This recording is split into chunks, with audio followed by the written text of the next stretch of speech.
बिस्मिल्लाहिर्रहमानिर्रहीम, अस्सलाम वालेकुम। Welcome back to my channel. आज मैं बना रही हूँ क्रीमी सी मैंगो आइसक्रीम। बहुत मज़ेदार बनती है। तो चलिए शुरू करते हैं बग़ैर टाइम ज़ाया किए।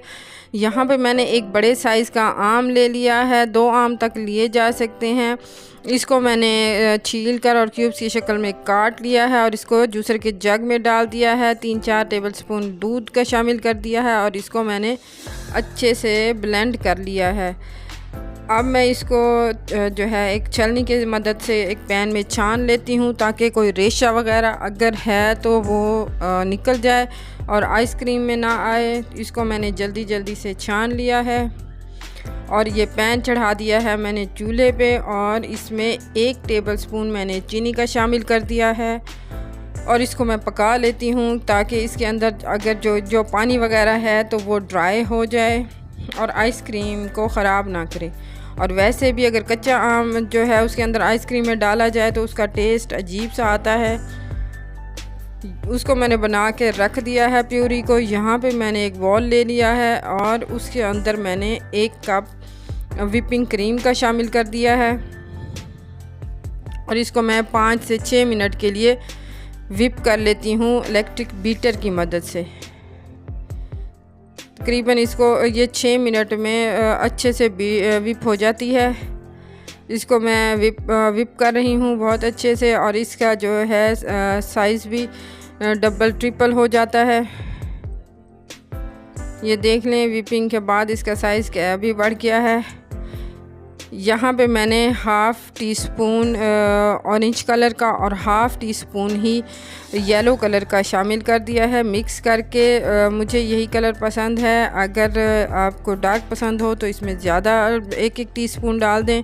यहाँ पे मैंने मैंगो प्यूरी इसमें शामिल कर दी है और 1 टीस्पून मैंगो जो एसेंस होता है वो शामिल कर दिया है और इसको अब मैं 1 मिनट के लिए फिर से व्हिप कर लूँगी ताकि ये मैंगो प्यूरी इसके अंदर जो है अच्छे से मिक्स हो जाए।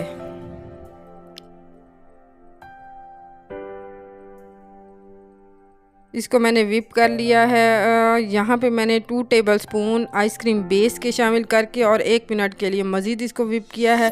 आइसक्रीम बेस की रेसिपी मेरे चैनल पे मौजूद है, उसका लिंक मैं डिस्क्रिप्शन में दे दूँगी। यहाँ पे मैंने इसको 1 मिनट के लिए फिर से व्हिप कर लिया है ताकि आइसक्रीम बेस भी इसमें अच्छे से मिक्स हो जाए। अब ये हमारा आइसक्रीम का जो मटेरियल है वो बिल्कुल तैयार है। अब इसको मैं एक कंटेनर में डाल के और फ्रीज़ कर दूँगी ओवरनाइट के लिए। इसकी ये पीक बन गई है।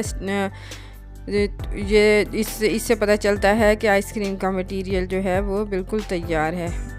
अब मैं इसको एक कंटेनर में एक डब्बे में शामिल डाल रही हूँ और इसको डब्बे में डाल के तो मैं फ्रीज़र में रख दूँगी 8 से 10 घंटे के लिए या रात भर के लिए। इसको मैंने अच्छे से टैप कर लिया है और सेट करके तो इसका मैं ढक्कन बंद करके तो रख देती हूँ और उसके बाद फिर नेक्स्ट जो है 8 से 10 घंटे के बाद फिर मिलते हैं। ये नेक्स्ट मॉर्निंग है। आइसक्रीम बहुत मज़े की बन गई है। मैंने इसके ऊपर जो है वो क्लिंग रैप एहतियातन दिया था वरना ज़रूरत नहीं है। बहुत क्रीमी सी आइसक्रीम तैयार है, मज़ेदार सी। तो अब इसको डिश आउट करते हैं। स्कूप की मदद से मैं इसको निकाल लेती हूँ। बिल्कुल भी क्रिस्टल्स नहीं हैं और ना ही कोई मुश्किल आ रही है इसको निकालने में, ना हार्ड है, बहुत सॉफ्ट और क्रीमी है। बहुत मज़े की आइसक्रीम तैयार हुई है। दुआओं में याद रखिएगा। वीडियो अच्छी लगे तो लाइक कीजिएगा, मेरे चैनल को सब्सक्राइब कीजिएगा। खुदा हाफिज़। वीडियो देखने का बहुत शुक्रिया। खुदा हाफिज़।